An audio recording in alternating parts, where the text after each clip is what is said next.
Hello, bienvenue dans cette nouvelle leçon collaborer avec des données SIG. Les systèmes d'information géographique ne sont pas seulement des outils individuels, ils sont aussi des plateformes collaboratives. Aujourd'hui, grâce à des cartes interactives et des bases de données partagées, les SIG permettent à différents acteurs, administrations, ONG et entreprises, de travailler ensemble pour résoudre des problèmes complexes. On peut cependant se poser quelques questions. Comment les SIG facilitent la collaboration? Quels outils et fonctionnalités les rendent si efficaces?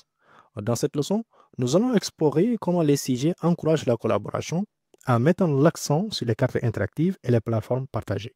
À la fin de cette leçon, vous serez donc capable de comprendre comment les CG facilitent la collaboration entre différents acteurs, d'identifier les fonctionnalités collaboratives des CG comme des cartes interactives, les bases de données partagées, et enfin, analyser un exemple pratique d'utilisation collaborative des CG. Commençons d'abord par l'importance de la collaboration dans les CG. Les CG sont souvent utilisés pour des projets complexes qui nécessitent l'implication de plusieurs parties prenantes. Voici quelques exemples qui peuvent être utilisés. Une ONG, qui est dans le cadre de la cartographie des zones touchées par une catastrophe naturelle, doit collaborer avec les agences gouvernementales pour coordonner les secours. Vous avez aussi le cas d'une entreprise de logistique qui doit partager des itinéraires optimisés avec ses partenaires pour réduire les délais de livraison. Parmi les avantages de la collaboration avec les CG, vous avez donc le partage d'informations en temps réel, c'est-à-dire toutes les parties peuvent accéder aux mêmes données et mises à jour. Vous avez une réduction des doublons, c'est-à-dire les acteurs vont éviter de refaire le même travail en utilisant une plateforme commune. Et enfin, vous avez une prise de décision collective, car les cartes interactives permettent à chacun d'interpréter les données et de proposer des solutions. Voyons donc quelques fonctionnalités de collaboration des CG. Les CG modernes offrent plusieurs outils pour faciliter la collaboration. Premièrement, vous avez une carte interactive partagée. Les cartes interactives, dans ce cas-là, ils vont donc permettre de visualiser et de modifier des données en temps réel, souvent via des plateformes en ligne.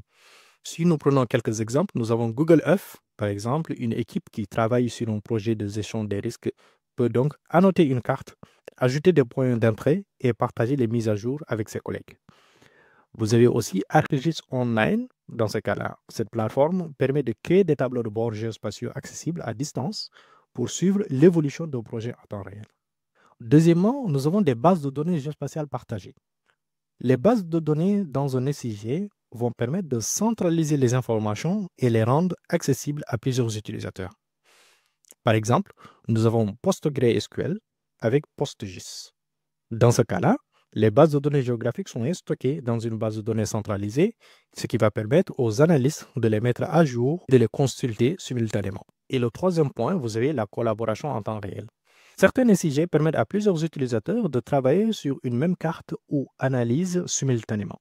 Si nous prenons par exemple l'exemple d'un projet sur QGIS avec une configuration réseau, vous pouvez avoir l'exemple d'une équipe qui peut collaborer sur un projet SIG via une connexion réseau, ce qui va faciliter la synchronisation des modifications apportées par chaque membre de l'équipe. Voyons un exemple pratique d'une collaboration pour une réponse humanitaire. Premièrement, nous avons identifié un problème. Le problème sera donc une inondation dans une région rurale. Dans ce cas, vous avez une ONG, les autorités locales et les agences de secours vont donc coordonner leurs efforts pour secourir les populations affectées et planifier donc la distribution des ressources. Dans ce cas, la solution avec un SIG collaboratif serait premièrement la création d'une carte interactive, une carte partagée qui va donc montrer les zones inondées, les routes praticables et les emplacements des camps de secours. Deuxièmement, vous avez le partage des données. Les autorités locales vont donc ajouter des informations sur les infrastructures disponibles et dans ce cas, l'ONG va identifier les zones prioritaires en superposant des données géographiques et les emplacements des camps. Et troisièmement, tout cela va faciliter une mise à jour en temps réel, car les équipes de secours vont mettre à jour la carte avec des informations sur les besoins des populations et les routes accessibles. Le résultat de tout cela va faciliter donc une meilleure coordination, une réponse rapide et une utilisation optimale des ressources disponibles.